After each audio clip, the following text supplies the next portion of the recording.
Pagi belum sepenuhnya terang ketika jeritan seorang ibu tua menggema di lorong sempit pasar Cimahi. "Ampun, jangan ambil dagangan saya, Yang!" teriaknya sambil memeluk keranjang sayur. Tapi Ujang Kobra, preman paling ditakuti di pasar itu, hanya menyeringai sinis. Dengan rambut cepak, tubuh penuh tato, dan mata tajam seperti elang kelaparan, Ujang mencengkeram keranjang itu dan menendangnya hingga isinya berserakan. "Gue udah bilang, bayar jatah. Kalau gak, ya begini akibatnya." Tak ada yang berani mendekat. Para pedagang hanya bisa menunduk, pura-pura sibuk merapikan dagangan sambil mencuri pandang dengan wajah cemas. Sudah bertahun-tahun pasar ini dikuasai oleh Ujang Kobra, anak muda bertangan besi yang naik tahta setelah menghabisi preman sebelumnya dengan besi panas. Bahkan aparat keamanan pasar pun segan padanya, sebab Ujang punya banyak orang dalam dan relasi dengan geng motor luar kota. Di sudut pasar, seorang bocah kurus penjual tisu menggertakkan giginya. Ia melihat ibunya ditendang oleh Ujang. Dengan keberanian nekat, bocah itu melemparkan sebungkus tisu ke arah sang preman. "Jangan kasar sama emak gue!"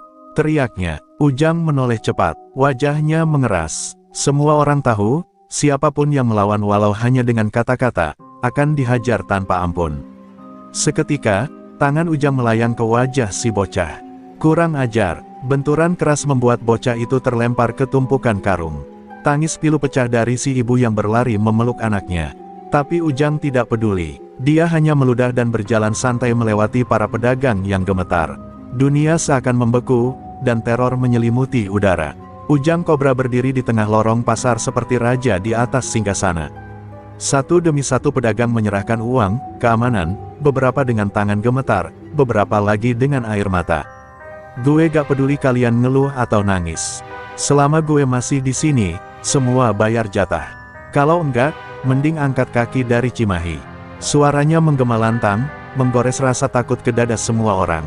Namun di antara kerumunan itu, dari arah barat pasar, muncullah seorang lelaki tua yang mendorong gerobak cendol. Rambutnya memutih, punggungnya sedikit membungkuk, dan matanya tampak teduh. Ia berhenti sejenak, menyaksikan bocah yang terkapar dengan darah menetes dari bibirnya. Wajah si kakek tak berubah, tapi sorot matanya, tajam, menembus kesombongan Ujang Kobra seperti pisau menembus daging empuk. Tanpa berkata sepatah kata pun, si kakek melanjutkan langkahnya, menyusuri lorong pasar yang hening. Suara roda gerobaknya seperti mengusik keangkuhan yang mengakar di tempat itu. Ujang Kobra melirik sekilas, namun hanya mencibir. "Halah, kakek bau tanah," gumamnya. Ia tak sadar, bahwa langkah kaki renta itulah awal dari kehancuran kekuasaan yang ia bangun dengan darah dan ancaman. Hari itu, matahari belum tinggi, tapi langit Cimahi telah menyimpan bara. Bara yang akan menyulut benturan dua dunia, satu dari zaman muda yang liar, satu lagi dari masa tua yang menyimpan ilmu tua dan dendam tersembunyi. Langkah kaki Mbah Sarpin mengalun tenang melewati lorong pasar yang baru saja diselimuti kekerasan. Gerobak cendolnya berdecit pelan, ditarik roda kayu tua yang tampaknya sudah menempuh ribuan kilometer jalanan. Di atas gerobak itu, tertera tulisan sederhana dengan huruf cat merah, "Cendol Mbok Murti, khas Pandeglang." Ia berhenti di bawah pohon rindang di ujung pasar, menatap sebentar ke arah bocah penjual tisu yang masih terisak dalam pelukan ibunya. Beberapa pedagang yang lebih tua mulai saling berbisik. Itu bukan kakek sembarangan," kata seorang lelaki tua penjajah rokok. "Gue pernah lihat dia dulu waktu pasar Rangkas heboh, katanya waktu itu ada preman yang lenyap misterius setelah ribut sama tukang cendol tua." Tapi bisikan itu hanya berhenti di mulut-mulut pengecut yang trauma akan Ujang Kobra. Tak ada yang berani mengungkapnya lebih lanjut, apalagi memperingatkan si preman. Mbah Sarpin mulai menyusun dagangannya dengan perlahan. Tangan tuanya cekatan, meracik gula merah, santan, dan cendol hijau yang tampak kenyal. Wajahnya tenang seperti air kolam pagi hari, tapi di balik sorot matanya, ada luka lama yang belum sembuh, luka yang berasal dari masa lalu yang tak ingin ia ungkapkan pada siapapun. Ia tak datang ke Cimahi hanya untuk menjual cendol, ada sesuatu yang ia cari, sesuatu yang belum tuntas.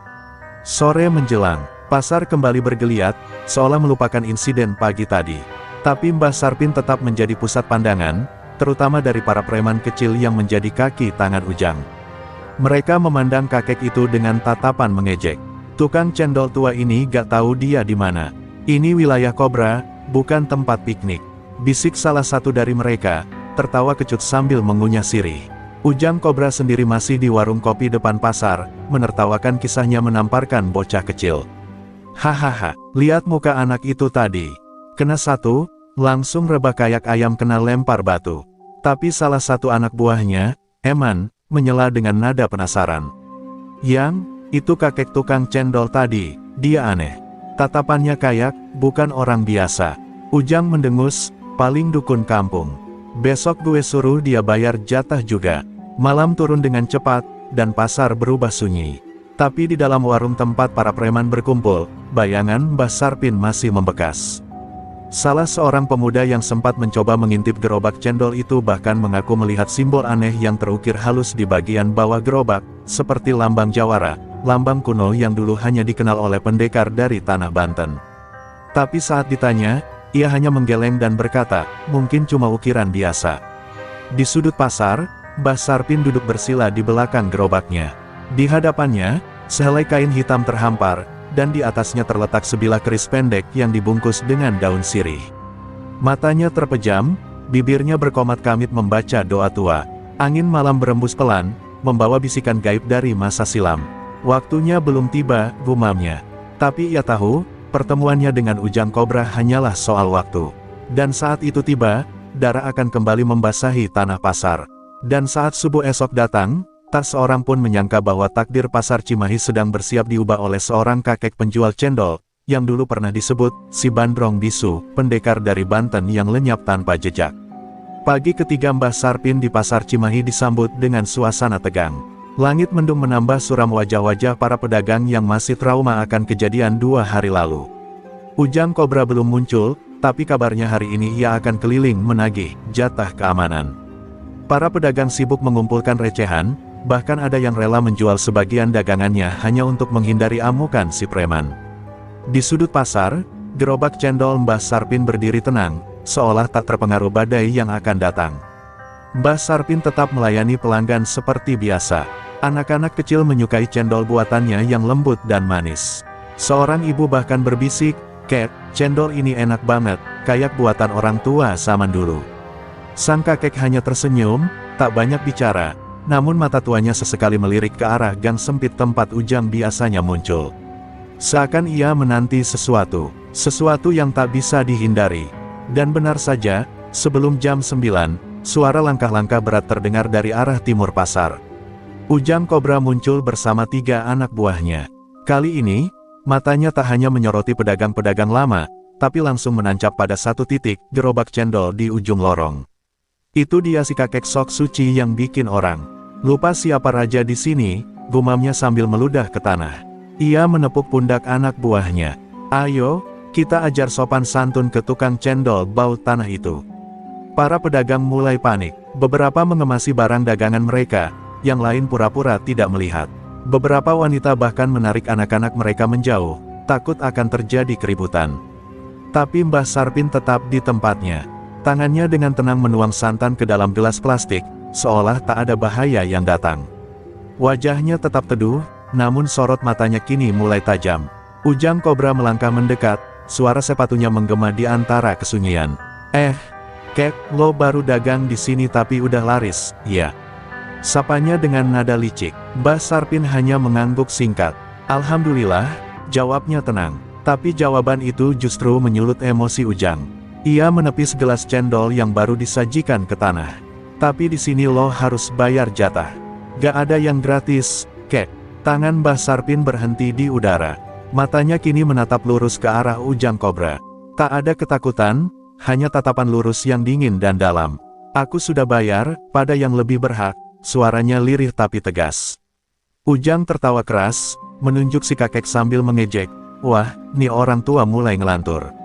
Dengar ya, kek, bayar sekarang, atau gerobak lo gue banting." Tangan Ujang terulur hendak membalik gerobak. Tapi sebelum sempat menyentuhnya, tiba-tiba sebuah suara tajam membelah udara. "Langkahkan satu jari ke gerobak itu, dan kau akan kehilangan tanganmu." Suara itu datang dari mulut Mbah Sarpin. Tak ada lagi keheningan, pasar mendadak tegang. Para pedagang menahan napas, tak percaya kakek tua itu baru saja menantang preman paling kejam di Cimahi. Wajah Ujang berubah. Dari senyum licik menjadi murka membara. Lo pikir lo siapa? Hah, kek. Mau mati lo. Tapi sebelum ia bisa bergerak lebih jauh, angin berembus kencang, menyapu pasar dengan debu yang berputar di sekitar Mbah Sarpin. Di matanya, muncul kilatan aneh, kilatan dari masa lalu. Di balik keriput dan tubuh tuanya, kini terlihat sekilas sosok pendekar yang pernah membuat para jawara gemetar. Ujang belum tahu, tapi ia baru saja menyalakan api yang akan membakar seluruh singgasananya. Ujang Kobra menggeram seperti binatang buas yang terdesak. Harga dirinya diinjak oleh seorang kakek penjual cendol yang bahkan tak menggertak dengan kekerasan, tapi dengan tatapan yang seakan menembus jiwa. Gue kasih lo 5 detik buat minta maaf sebelum gerobak lo gue hantam ke gat. Bentaknya sambil meraih besi panjang dari pinggir warung. Anak buahnya bersiap ikut bertindak, tapi suasana pasar berubah, orang-orang tak lagi sekadar takut. Mereka terpaku, seakan sedang menonton pertunjukan yang belum pernah mereka lihat. Namun Mbah Sarpin berdiri tenang. Ia tidak menjawab, hanya menatap lurus ke mata Ujang.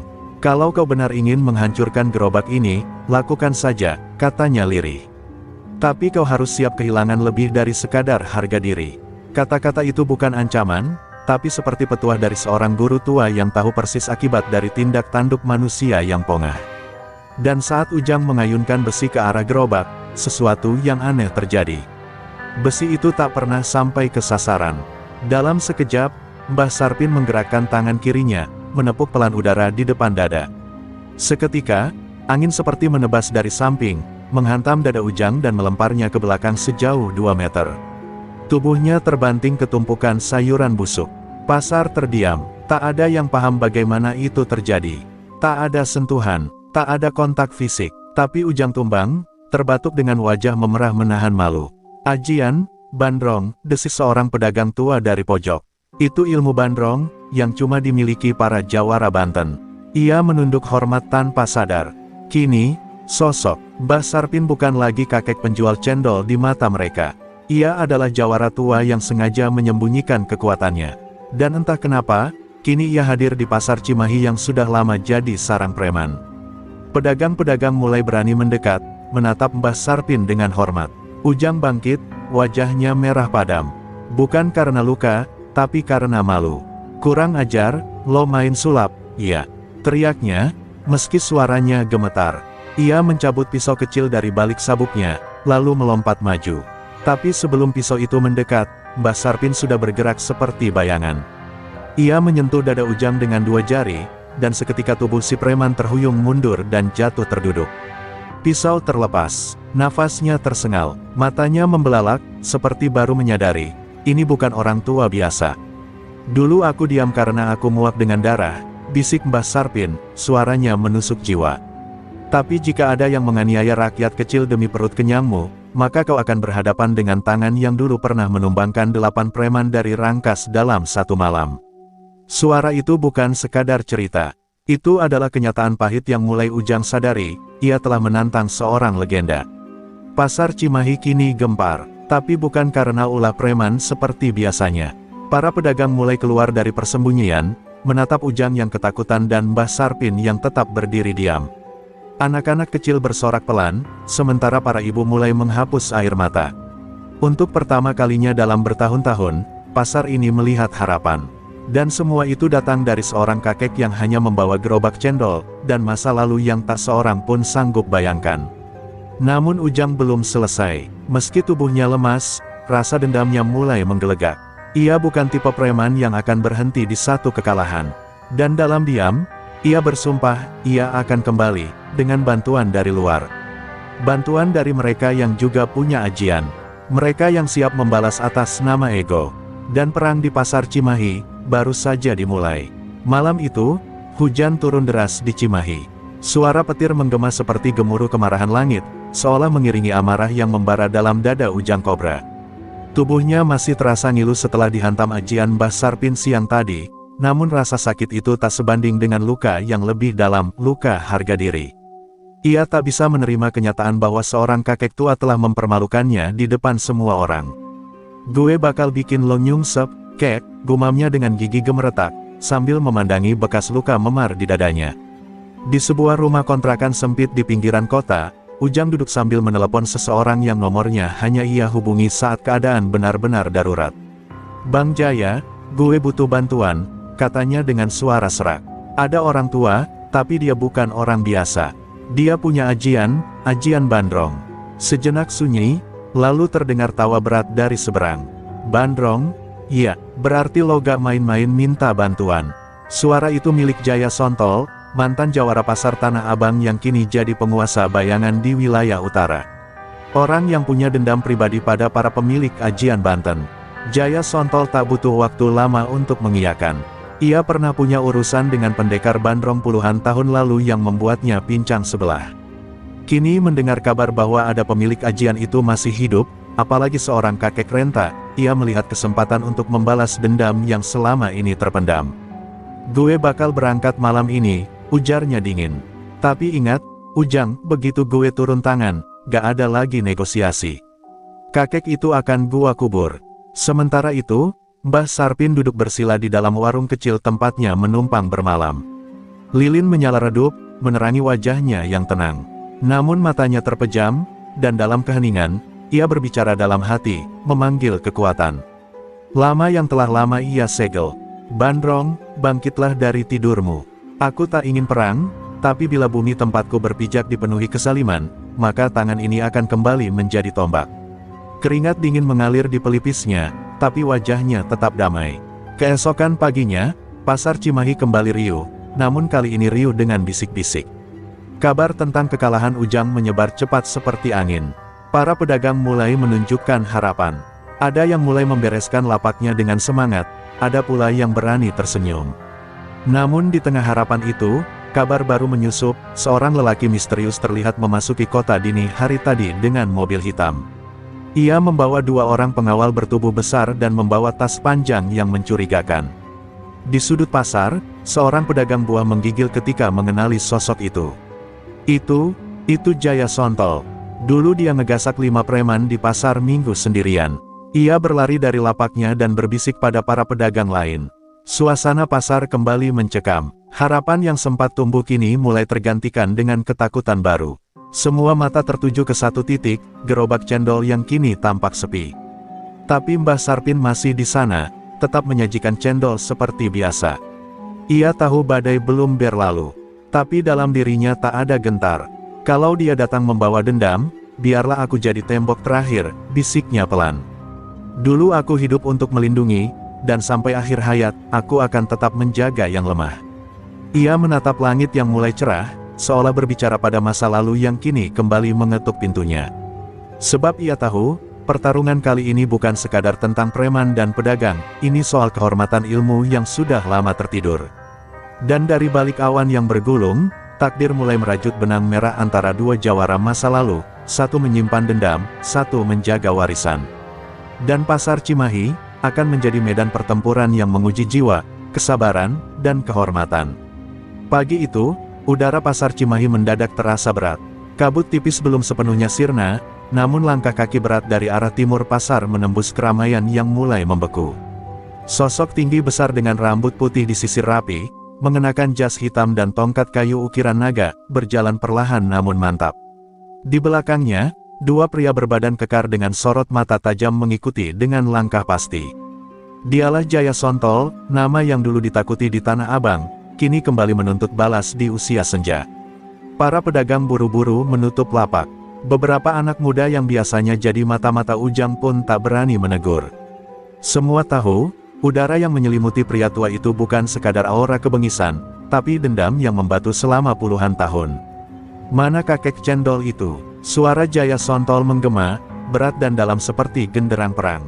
"Katanya dia punya Bandrong. Aku ingin lihat, apakah Bandrong masih bisa bertahan di zaman ini." Mbah Sarpin menoleh pelan dari gerobaknya. Ia tak tampak terkejut, justru senyum tipis menghiasi wajahnya, seperti menyambut tamu lama. "Jaya, aku tahu kau akan datang," ujarnya pelan namun terdengar jelas. Jaya menghentikan langkah, mata mereka bertemu. "Aku tak sangka masih hidup, Sarpin. Dulu aku hanya tahu satu orang pemilik Bandrong yang membuatku pincang." Matanya berkaca-kaca, "Dan ternyata itu kau yang telah mencabut kehormatanku di pasar Tanah Abang dulu." Karena kau memukul ibu-ibu penjual singkong demi jatah keamanan, jawab Mbah Sarpin lirih. Kau pikir aku akan diam? Jawaban itu membuat Jaya gemetar. Kau menghancurkan hidupku. Aku terusir, dicemooh, kau tahu rasanya hidup dengan nama besar yang jadi ejekan. Teriaknya, suara mulai bergetar. Tapi Mbah Sarpin tetap tenang. Aku tahu rasanya, karena aku juga menanggung dosa-dosa masa lalu.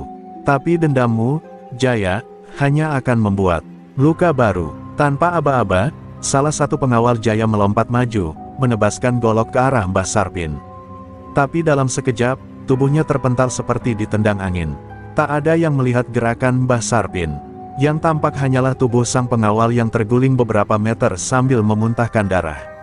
Bandrong bukan untuk membunuh, tapi kalau kalian memaksa, aku tak akan mundur, ucap Mbah Sarpin tegas. Seluruh pasar membisu. Jaya mengangkat tongkatnya tinggi-tinggi. Cahaya aneh menyelubungi tongkat itu. Kalau begitu, mari kita selesaikan utang ini. Teriaknya, tongkat itu menghantam tanah, menimbulkan getaran kecil yang membuat keranjang buah terjatuh. Ilmu apa yang kau bawa, Jaya? Tanya Mbah Sarpin sambil mulai membuka ikat pinggang kain batiknya. Dari balik lipatan kain, sebuah sabuk tua dengan lambang Bandrong menyala samar. Ajian tapak naga, ajian yang lahir dari kebencian pada Bandrong.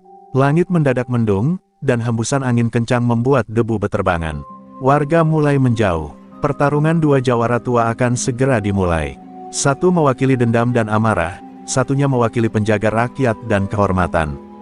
Dan di tengah pasar Cimahi, di antara gerobak cendol dan tumpukan sayur mayur, dua kekuatan lama akan kembali bertabrakan, dalam ujian yang akan menentukan, apakah Bandrong masih layak menjadi pelindung yang dirindukan rakyat kecil. Dentuman keras terdengar ketika tongkat Jaya Sontol menghantam tanah untuk kedua kalinya. Getarannya membuat ubin pasar retak-retak, dan seekor ayam yang terlepas dari kandangnya berlari ketakutan. Warga pasar bersembunyi di balik lapak-lapak yang ditinggalkan, hanya berani mengintip dari celah-celah. Di tengah medan yang mendadak menjadi sunyi itu, Mbah Sarpin berdiri tegak, tangannya mulai bergetar bukan karena takut, tapi karena kekuatan Bandrong yang mulai bangkit dari tidur panjangnya. Aku tidak ingin ini terjadi, Jaya, ujar Mbah Sarpin dengan suara parau, namun penuh wibawa. Ia menggenggam sabuk Bandrongnya erat, dan dalam sekejap tubuhnya diselimuti aura keemasan yang lembut namun kuat. Tapi kalau kau datang membawa kehancuran, maka akulah tembok terakhir. Jaya tak menjawab. Ia melompat tinggi ke udara, menghantam dengan tongkat berisi ajian tapak naga yang menyemburkan api dari ujungnya. Mbah Sarpin mengangkat satu tangan, dan seolah waktu melambat. Dengan gerakan pelan namun pasti, ia menangkis pukulan itu dengan telapak tangan kosong. Dentuman keras terdengar lagi, tapi kali ini disertai kilatan cahaya kuning terang yang menyilaukan. Tubuh Jaya terpental 3 meter ke belakang, jatuh berguling dan menghantam gerobak mangga yang langsung ambruk. Tapi ia segera bangkit, darah menetes dari bibirnya, matanya merah menyala penuh dendam. Ajian Bandrong, memang masih sekuat dulu, gumam Jaya sambil tertawa getir. Tapi jangan kira aku datang dengan ilmu yang sama. Ia membuka bajunya, dan di dadanya tampak simbol naga berwarna hitam membara. Aku telah mempelajari tapak naga hitam, ilmu terlarang dari Gunung Kelut. Ilmu ini, memakan umur, tapi memberiku kekuatan untuk menghancurkan siapapun, bahkan Bandrong. Mbah Sarpin menarik napas dalam-dalam. Ia tahu ilmu itu, ilmu yang tak mengenal belas kasihan, ilmu yang menjadikan pemiliknya bayang-bayang iblis. Kau sudah terlalu jauh tersesat, Jaya, ujarnya lirih. Tapi lawannya sudah melompat lagi, kali ini jauh lebih cepat, dan pukulan tapak naga mendarat tepat di bahu Mbah Sarpin. Tubuh sang kakek terdorong beberapa langkah ke belakang, darah segar mengalir dari luka di bajunya. Tapi ia tetap berdiri. Aura Bandrong semakin tebal. Dari tubuh Mbah Sarpin muncul bayangan singa besar, melingkupi tubuhnya. Kalau begitu, biarlah ajian ini bersaksi sekali lagi, ucapnya pelan. Ia maju, dan dalam sekejap, 5 pukulan beruntun mendarat di dada dan perut Jaya, membuatnya muntah darah. Tapi Jaya masih tertawa, meski wajahnya mulai pucat. Kita belum selesai, Sarpin. Ini baru awalnya. Langit kembali bergemuruh. Petir menyambar jauh di belakang pasar. Dan di tengah pasar yang rusak, 2 lelaki tua berdiri saling menatap dengan napas terengah. Pertarungan belum berakhir, namun satu hal sudah pasti, pertempuran ini bukan lagi soal menang atau kalah, ini soal warisan, kehormatan, dan dosa masa lalu yang menuntut penebusan. Tanah pasar Cimahi kini porak-poranda. Gerobak tumpah, lapak hancur, dan udara penuh debu serta bau darah. Di tengah kekacauan itu, Mbah Sarpin terhuyung, bahunya luka parah, napasnya berat.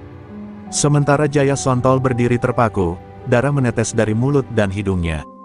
Kedua lelaki tua itu bukan lagi sosok sakti yang menggetarkan langit, melainkan dua jiwa yang didera masa lalu, berdiri di atas luka yang belum sembuh. Dulu, kita bukan musuh, ucap Jaya lirih, suaranya bergetar. Kau dan aku, kita pernah menertawakan hidup di bawah pohon beringin di Tanah Abang, ingat? Mbah Sarpin menunduk, wajahnya letih. Aku ingat, Jaya, kita dulu sahabat. Tapi kekuasaan mengubah segalanya. Kau memilih jalan kekerasan, dan aku memilih melindungi. Sejak saat itu, kita berbeda jalan. Jaya jatuh berlutut, tongkatnya terlempar. Aku hanya ingin dihormati, Pin. Aku ingin nama besarku kembali, agar orang tidak lagi meludah saat melihatku. Suaranya serak, matanya berkaca-kaca. Tapi ternyata yang kudapat cuma sepi dan dendam.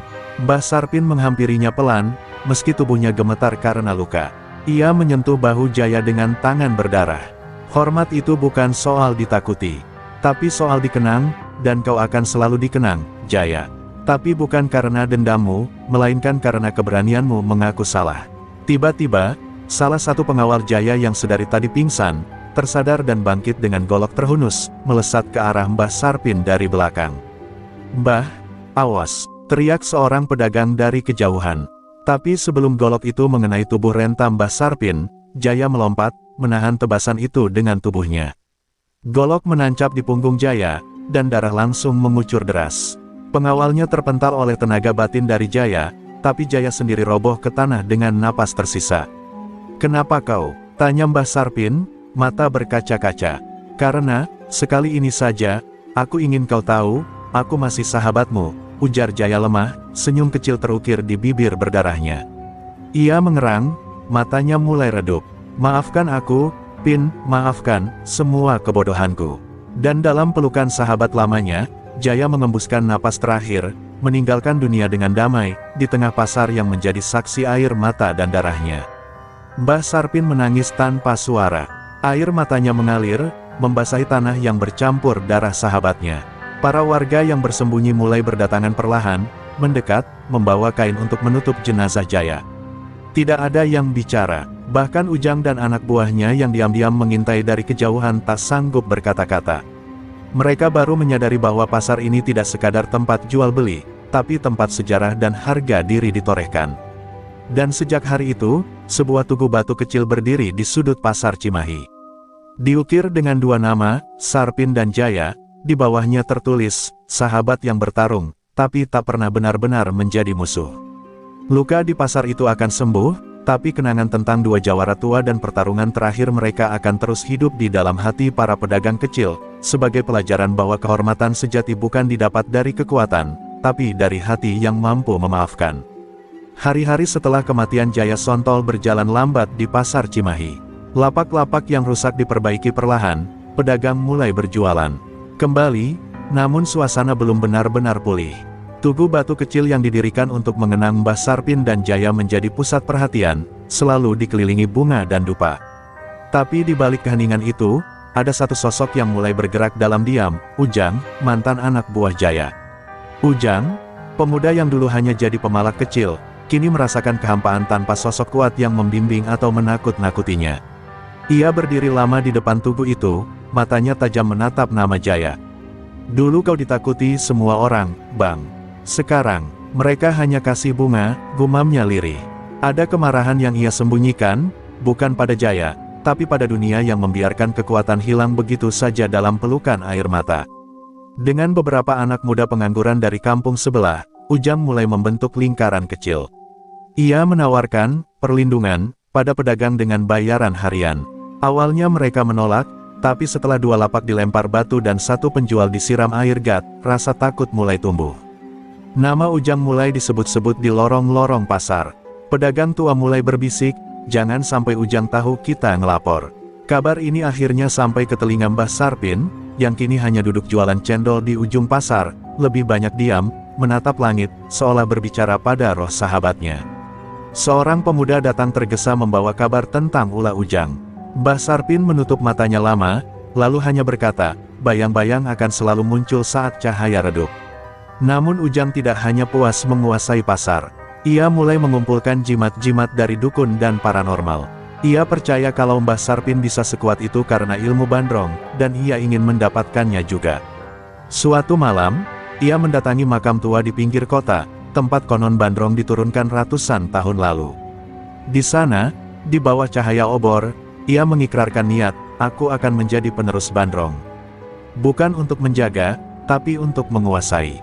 Di sisi lain pasar, Mbah Sarpin mulai merasa ada hawa panas aneh mengalir di udara. Ia memejamkan mata, mencoba menyentuh denyut tanah. Bayangan Jaya muncul dalam lamunannya, tapi kali ini bukan dalam senyum, melainkan dalam tangis. Ia tahu, gelombang baru akan datang. Dan mungkin kali ini, bukan kekuatan fisik yang harus dia lawan, tapi warisan dendam yang menyusup ke jiwa muda yang tersesat. Dan di sebuah lorong sempit pasar, Ujang berdiri dengan tatapan keras. Pasar ini milik kita sekarang, katanya pada anak buahnya. Tidak ada lagi kakek renta yang bisa halangi.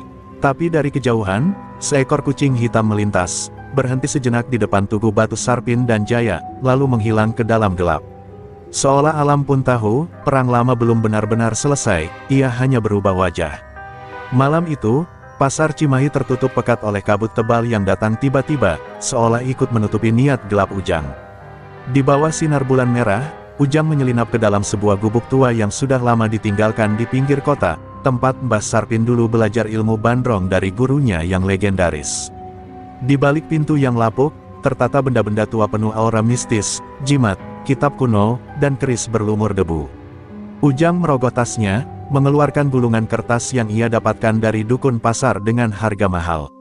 Ini adalah rahasia terlarang ilmu Bandrong, gumamnya, sambil membuka kitab yang isinya tulisan kuno dan simbol-simbol aneh.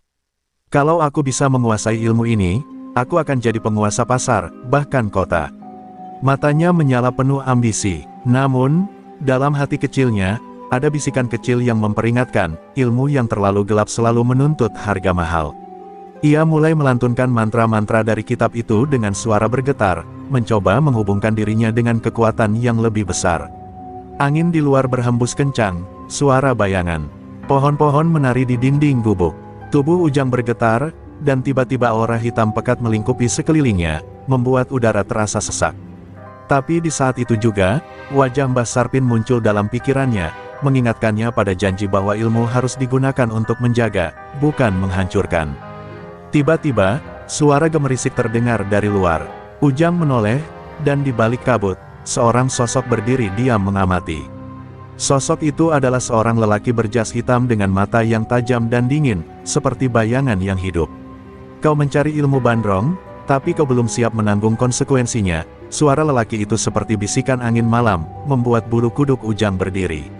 Siapa kau? Apa maksudmu? Tanya Ujang dengan nada tegang, tapi penuh penasaran. Lelaki itu tersenyum tipis, lalu menghilang dalam kabut, meninggalkan udara dingin yang membekukan. Ujang terpaku, merasakan getaran aneh di dada. Ia sadar, perjalanan ini tidak mudah, ada kekuatan lain yang juga mengawasi, yang lebih gelap dan berbahaya dari yang ia bayangkan.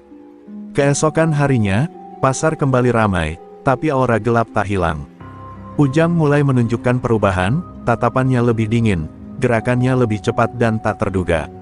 Anak buahnya mulai membicarakan kekuatan baru yang tampaknya menyelimuti pemimpinnya. Namun, beberapa pedagang mulai merasakan ada sesuatu yang salah, seolah pasar kini dihantui bayang-bayang yang tak bisa mereka jelaskan. Sementara itu, Mbah Sarpin yang mulai merasakan perubahan energi, berdiri di depan tugu batu sambil menghela napas panjang. Ilmu Bandrong bukan untuk dikuasai oleh mereka yang haus kekuasaan, tapi untuk menjaga hati yang tulus. Ia menatap langit yang mulai gelap, bersiap menghadapi badai yang akan datang, bukan hanya badai fisik, tapi badai jiwa yang lebih berbahaya. Pasar Cimahi pagi itu seperti biasa ramai, namun udara terasa berat dan penuh ketegangan. Pedagang dan pembeli yang biasanya bercanda kini menyembunyikan rasa cemas mereka. Kabar tentang kekuatan baru Ujang menyebar seperti api, Tapi tak seorang pun berani bertanya langsung, ketakutan memenangi hati. Di sudut pasar, Mbah Sarpin duduk termenung, matanya tajam menatap bayang-bayang yang bergerak cepat di antara kios-kios. Ujang, dengan aura yang semakin gelap, memanggil anak buahnya ke sebuah gudang tua. Kita tidak hanya harus kuasai pasar ini, tapi juga hancurkan siapa saja yang mencoba melawan, katanya dingin. Senyum sinis mereka di wajahnya, mengingatkan pada Jaya Sontol yang dulu. Namun, ada sesuatu yang berbeda, kekuatan ini bukan hanya otot, tapi juga ilmu hitam yang belum pernah mereka lihat sebelumnya. Malamnya, Ujang dan kelompoknya mulai menyusup ke wilayah yang selama ini dilindungi Mbah Sarpin. Suara langkah kaki terdengar pelan, bayangan berkelebat di antara tumpukan karung dan gerobak. Tapi Mbah Sarpin sudah menanti, dengan tenang namun waspada. Ilmu Bandrong bukan hanya ilmu pukulan, tapi juga ilmu membaca bayangan, katanya pelan pada diri sendiri sambil mempersiapkan jurus rahasia. Ketika perkelahian dimulai, gerakan Ujang cepat dan brutal, menggunakan ilmu baru yang membuatnya hampir seperti hantu.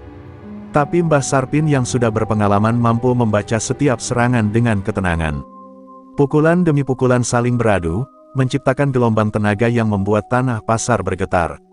Kedua pihak tahu, ini bukan hanya soal kekuasaan pasar, tapi soal kehormatan yang dipertaruhkan. Di tengah pertarungan, sebuah bayangan hitam menyelinap ke pasar, lelaki berjas hitam yang dulu muncul saat Ujang memanggil ilmu Bandrong. Ia menonton dengan senyum penuh arti, seolah menunggu hasil yang pasti akan mengubah segalanya. Ini baru permulaan, bisiknya lirih. Bandrong akan bangkit, tapi dengan harga yang belum terbayar. Sementara itu, para pedagang yang ketakutan mulai berkumpul jauh, berdoa dan berharap pertarungan ini segera berakhir tanpa menelan korban lebih banyak.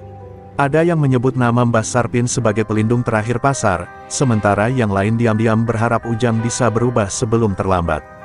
Namun, di hati masing-masing, ketegangan itu seperti bayangan yang tidak bisa hilang. Pertarungan semakin sengit, darah mulai tumpah di antara gerobak dan dagangan yang berserakan. Mbah Sarpin mengeluarkan jurus pamungkasnya, sebuah serangan yang hanya bisa dilakukan oleh mereka yang benar-benar menguasai ilmu Bandrong.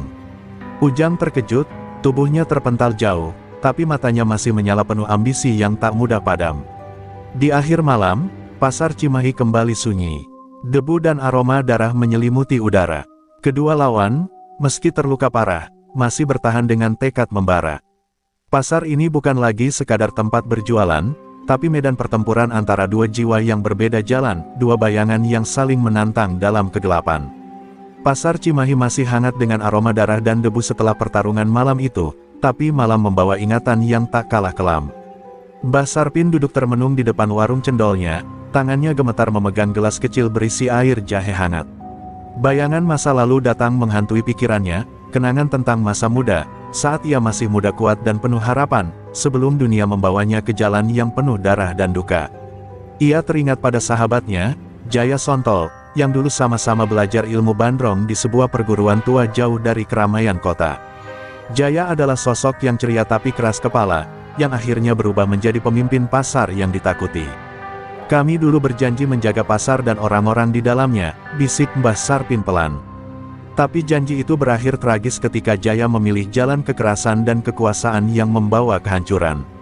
Di sisi lain, Ujang juga menanggung beban masa lalunya. Sejak kecil ia hidup dalam kemiskinan dan kekerasan, kehilangan orang tua karena pertikaian antar geng. Ia tumbuh dengan dendam yang membara, berharap suatu saat bisa mengubah nasibnya. Namun, ketidaktahuan dan kehausan kekuasaan membuatnya melangkah ke jurang gelap yang selama ini dijaga oleh Mbah Sarpin dan Jaya. Aku hanya ingin dihormati, tapi mungkin aku salah jalan, pikir Ujang saat duduk sendiri di sudut pasar, merasakan getir dalam hati. Suatu malam, di tengah keheningan, Mbah Sarpin menemukan sebuah surat tua yang tertinggal di balik tugu batu. Surat itu adalah wasiat dari guru mereka, yang berisi peringatan tentang bahaya ilmu Bandrong jika disalahgunakan. Ilmu ini bukan untuk merusak, tapi untuk menjaga. Bunyi surat itu menggetarkan jiwa Mbah Sarpin. Ia tahu, untuk menghentikan Ujang, ia harus mengingatkan pemuda itu tentang arti sebenarnya ilmu tersebut. Ketika Mbah Sarpin mendatangi Ujang ke gudang tempat latihan rahasianya, perasaan campur aduk menyelimuti. Mereka berdua berdiri dalam keheningan yang berat, saling menatap dengan penuh arti. Mbah Sarpin mulai membuka cerita lama, mengungkapkan harapan dan penyesalannya, berharap dapat menyentuh sisi manusiawi Ujang yang mulai terkikis oleh nafsu kekuasaan. Ujang mendengarkan dengan wajah penuh kebingungan dan kemarahan yang tersimpan. Kau tidak tahu apa yang kulalui. Kau hanya hidup dengan masa lalu dan penyesalan.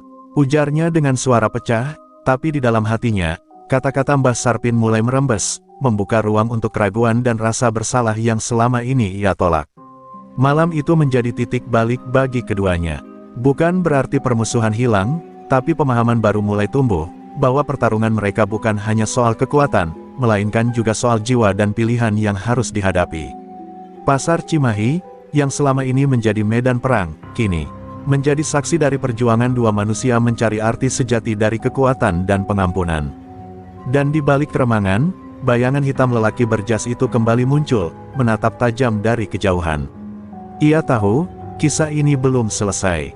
Ia membawa misi yang lebih kelam, siap menjerat keduanya dalam perang yang jauh lebih berbahaya daripada sekadar perebutan pasar. Malam kembali turun di pasar Cimahi dengan sunyinya yang mencekam. Namun, ketenangan itu hanya ilusi, karena di balik bayang-bayang gelap, sosok lelaki berjas hitam yang selama ini mengintai mulai bergerak.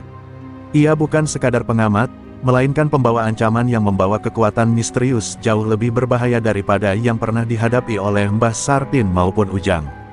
Sosok itu adalah Kresna, mantan murid sesat guru ilmu Bandrong yang memilih jalan hitam dan haus akan kekuasaan. Ia mengumpulkan pengikut dari gelapnya dunia kriminal, menguasai ilmu hitam yang membuatnya hampir tak terkalahkan. Kresna percaya bahwa dengan menguasai pasar Cimahi, ia bisa memperluas kekuasaannya ke seluruh kota dan bahkan lebih jauh lagi. Waktunya untuk bangkit, gumamnya dingin, pasar ini akan menjadi mahkota kekuasaanku.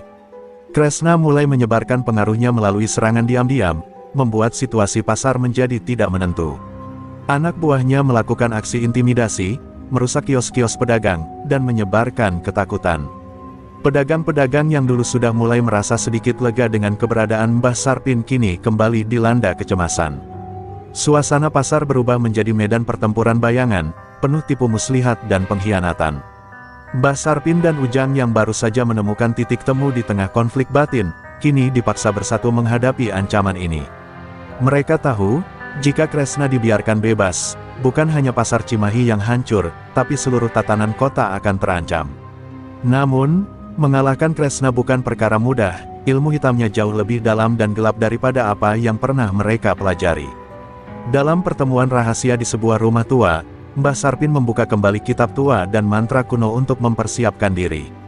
Ilmu Bandrong akan diuji kali ini, katanya tegas kepada Ujang. Kita harus gunakan hati, bukan hanya kekuatan. Kekuatan tanpa hati akan membawa kehancuran yang lebih besar. Ujang mengangguk, menyadari bahwa ego dan nafsu lamanya harus disingkirkan demi kebaikan bersama. Sementara itu, Kresna menatap peta pasar dengan wajah licik. Mbah Sarpin dan anak buahnya memang kuat, tapi mereka tidak tahu rahasia terbesar yang aku kuasai, bisiknya. Ia mengaktifkan sebuah jimat hitam yang memancarkan aura menyesatkan, membuat pengikutnya menjadi lebih ganas dan sulit dikendalikan. Mereka akan hancur dalam bayangan gelapku. Malam harinya, pasar Cimahi kembali gemuruh dengan pertarungan yang jauh lebih brutal dan penuh siasat. Mbah Sarpin dan Ujang berjuang bersisian, berusaha menahan serangan dari pasukan bayangan Kresna. Tubuh mereka terluka, tapi semangat tidak pernah padam. Mereka tahu ini adalah pertarungan terakhir sebelum menentukan masa depan pasar dan jiwa mereka sendiri.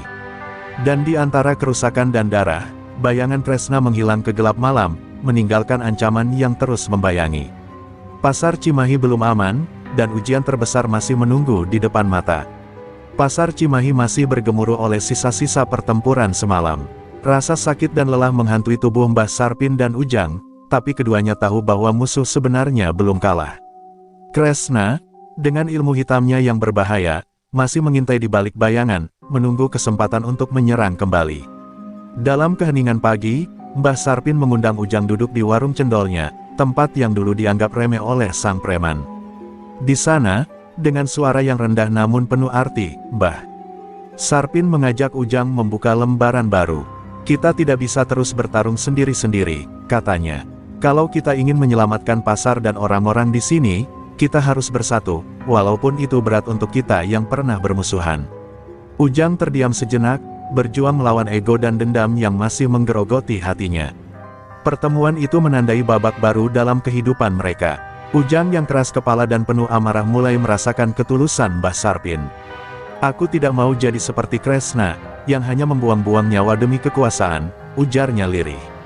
Mereka berdua lalu bersepakat untuk menyatukan ilmu Bandrong dan kemampuan masing-masing dalam satu tujuan, mengusir Kresna dan menyelamatkan pasar.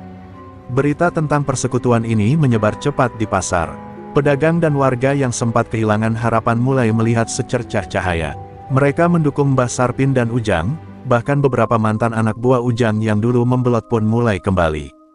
Kekuatan yang dulu terpecah kini mulai berkumpul menjadi satu, membentuk perlawanan yang kuat dan solid. Namun, persekutuan itu juga memicu kekhawatiran Kresna. Ia tahu, jika dua jawara ini bersatu, kekuasaannya bisa runtuh. Maka, ia merancang strategi baru yang jauh lebih licik dan mematikan. Malam itu, Kresna mengirim pasukannya untuk menculik beberapa pedagang yang dianggap penting, sebagai ancaman dan ujian kesetiaan Mbah Sarpin dan Ujang. Ketika kabar penculikan tersebar, rasa marah dan putus asa membakar hati kedua jawara. Mereka tidak hanya berjuang demi diri sendiri, tapi juga demi keluarga dan komunitas yang mereka cintai. Mbah Sarpin menggerakkan pasukannya dengan penuh strategi, sementara Ujang menggunakan kecerdasan dan keberaniannya untuk melacak keberadaan para sandera. Malam itu, di balik cahaya bulan dan gemuruh pasar, dua musuh lama berdiri berdampingan, bersiap menghadapi bahaya yang lebih besar daripada yang pernah mereka hadapi sendiri. Persekutuan ini bukan hanya soal kekuatan fisik, tapi juga soal pengorbanan dan kepercayaan yang mulai tumbuh di antara mereka. Malam menyelimuti pasar Cimahi dengan kelam yang pekat. Di bawah bayang-bayang ruko tua dan lampu-lampu redup, Mbah Sarpin dan Ujang mengatur strategi untuk menyelamatkan para sandera yang diculik Kresna. Mereka tahu, waktu semakin menipis dan musuh tak segan melancarkan serangan mematikan kapan saja. Hening malam terasa penuh ketegangan, sementara suara langkah kaki pengikut Kresna bergema seperti dentuman petir di lorong-lorong sempit pasar. Mereka menyusup ke sebuah gudang di ujung pasar, tempat Kresna menyembunyikan para sandera. Di sana, suara teriakan dan ratapan mengisi ruang kecil yang dingin dan pengap. Jantung Mbah Sarpin berdegup kencang, mengenang masa-masa kelam yang pernah ia lalui, namun semangatnya tetap membara. Dengan mata penuh tekad, ia mengisyaratkan pada Ujang untuk bersiap menghadapi pertarungan sengit yang akan datang. Begitu pintu gudang terbuka, perangkap dan jebakan tersebar di mana-mana. Anak buah Kresna telah bersiap, menyambut mereka dengan amarah dan senjata tajam. Ujang melesat cepat menyerang, memanfaatkan kelincahan dan ilmu Bandrong yang mulai ia kuasai. Mbah Sarpin menggunakan jurus-jurus kuno yang ia pelajari sejak muda, menyerang dengan presisi dan tenaga yang tak terduga dari tubuhnya yang renta.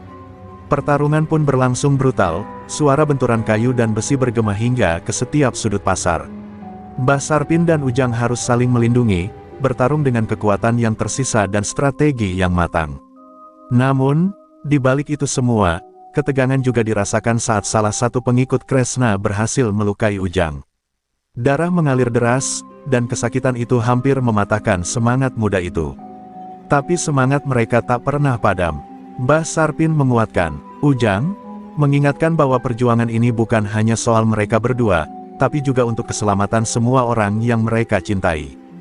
Dengan kekuatan yang tersisa, mereka menyingkirkan lawan demi lawan, menembus kegelapan dan mendekati para sandera yang terikat di sudut ruangan. Saat mereka hampir membebaskan para sandera, sosok Kresna muncul dari balik bayangan dengan senyum licik. "Kalian terlalu berani," katanya dingin sambil mengangkat tangan yang berisi jimat hitam. Aura gelap menyebar, membuat udara seolah beku dan mematikan semangat lawan. Pertarungan terakhir pun siap dimulai, mempertaruhkan nyawa dan kehormatan kedua pihak. Di tengah kegelapan dan konflik yang semakin memuncak, Mbah Sarpin dan Ujang berdiri bersama, menatap tajam ke mata Kresna. "Pasar Cimahi ini bukan milikmu," tegas Mbah Sarpin dengan suara penuh kekuatan. Ujang menggenggam tangan Mbah Sarpin, menunjukkan bahwa mereka siap melawan sampai titik darah penghabisan. Ketegangan mencekam saat Mbah Sarpin, Ujang, dan Kresna berdiri saling berhadapan di tengah gudang yang remang-remang. Cahaya redup menerpa wajah mereka, menampilkan keteguhan dan niat membara. Kresna mengangkat jimat hitamnya, dan aura gelapnya mengalir seperti racun yang menyelimuti udara, membuat darah membeku dan harapan hampir lenyap. Namun, Mbah Sarpin tak gentar, mengayunkan tangan dengan gerakan ajian Bandrong yang memancar sinar keperakan, melawan kegelapan itu. Pertarungan dimulai dengan benturan dahsyat antara ilmu hitam dan ilmu kuno. Kresna menyerang dengan jurus-jurus penuh tipu daya, memanfaatkan ilmunya yang menakutkan dan pasukan bayangannya yang tak kasat mata. Ujang, walau terluka, bertarung dengan keberanian yang belum pernah ia tunjukkan sebelumnya, melindungi Mbah Sarpin dari serangan-serangan mematikan yang datang bertubi-tubi. Gerak mereka bagaikan tarian maut yang penuh risiko dan ketegangan. Namun, Kresna mulai memperlihatkan kekuatan aslinya saat ia melepaskan mantra kegelapan yang membuat tubuhnya berubah menjadi sosok hitam berkabut, menjulang dan menakutkan.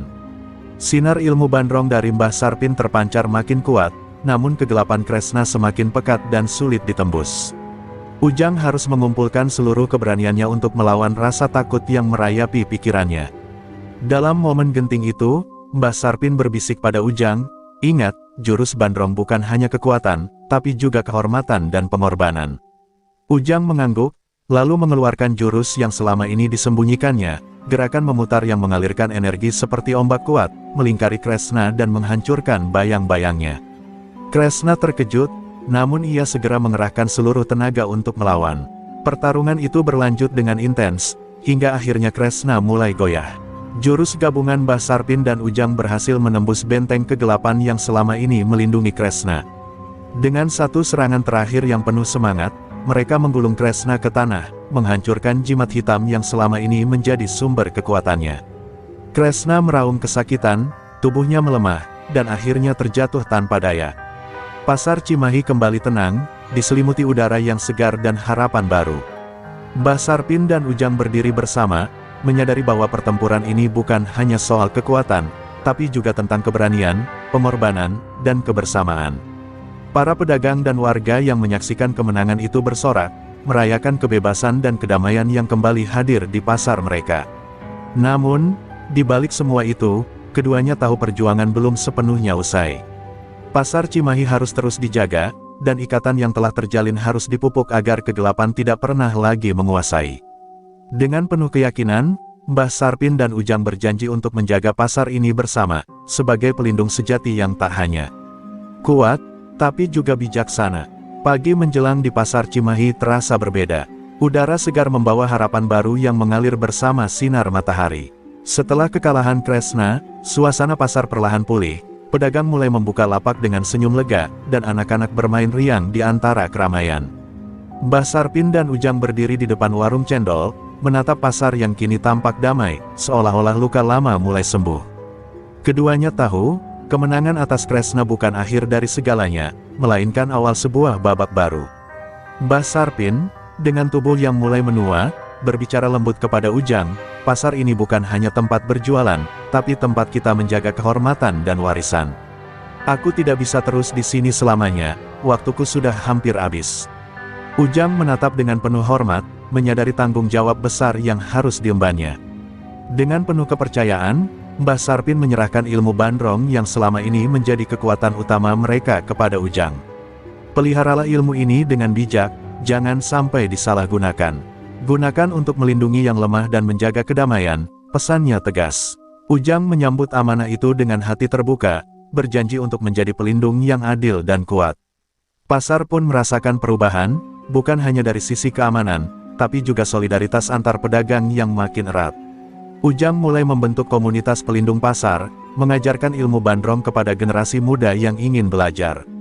Ia ingin pasar ini tidak hanya menjadi pusat ekonomi, tapi juga benteng pertahanan dari segala ancaman. Mbah Sarpin, meski fisiknya mulai lemah, tetap hadir sebagai penasihat dan guru bijak. Setiap pagi, ia duduk di warung cendolnya, berbagi cerita dan filosofi hidup kepada siapa saja yang datang.